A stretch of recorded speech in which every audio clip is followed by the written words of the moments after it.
kailangan natin gamitin para sa ating paggawa ng mga ito.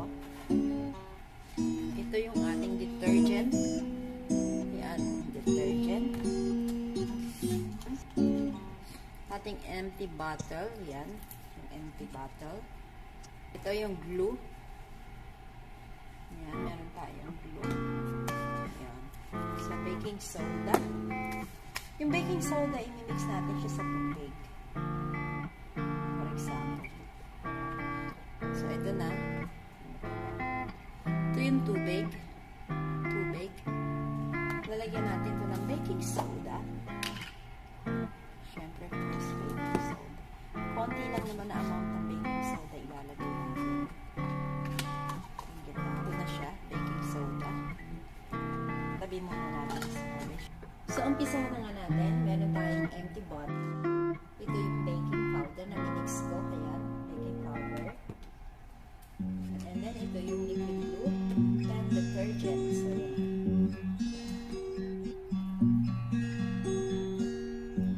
Ito yung half ng glue. Siyempre, gusto ko na may kulay yung aking glue or yung sinasabi natin. Ayan, yung clear glue. Gusto ko may kulay o may buhay ang aking slime. Kagaya nito mga to. Diba? So, ngayon, lagyan ko siya ng kulay. May sobra ako dito. So, ito yung ginamit ko. Pero, I also have this kind of acrylic color. Ito yung yan. Kasi dito pwede kayo pumili ng iba't ibang kulay na. So, ito na siya. So, meron siyang 12 pieces dito. Mix muna natin siya. Ayan na, orange siya. Meron na ako iba't ibang klaseng kulay ng slime. Ito yung spoon ko.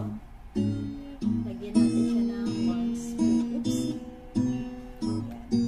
So, nalagyan na natin siya ng detergent. So, ngayon, imimix na natin siya. And then, ito na yung water. Lagyan na natin siya ng water. 5, 6, 7,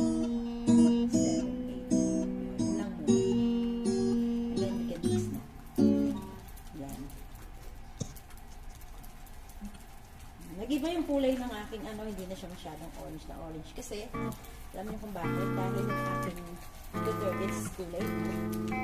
Yan. Yung resulta na. Ganun lang kasimple yung paggawa, diba? Parang ang bilis yung malikit, diba? Oh, see?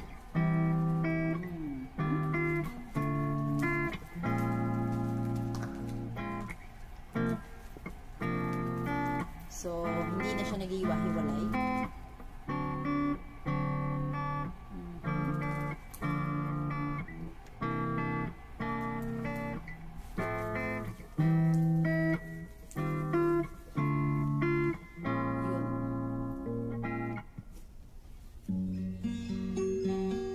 Fresh na fresh. Pero medyo titigas pa to pag nagtagal.